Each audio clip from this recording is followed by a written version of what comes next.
Hello भाइयों बहनों, नमस्कार। मैं इरफान। मैं आज आपके साथ हूं भी और नहीं भी।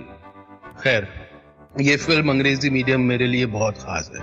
सच यकीन मानिए, मेरी दिली ख्वाहिश थी कि इस फिल्म को उतने ही प्यार से प्रमोट करूं जितने प्यार से हम लोगों ने बनाया है। लेकिन मेरे शरीर के अंदर कुछ अनवांटेड मेहमान बैठे हुए हैं, उनसे वार्तालाप चल रहा है।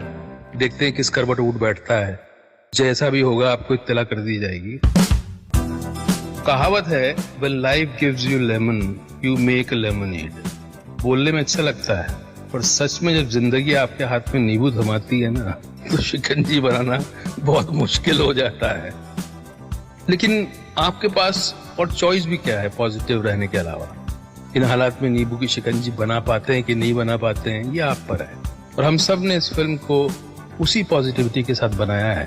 और मुझे उम्मीद है कि ये फिल्म आपको सिखाएगी, हंसाएगी, रुलाएगी, फिर हंसाएगी शायद।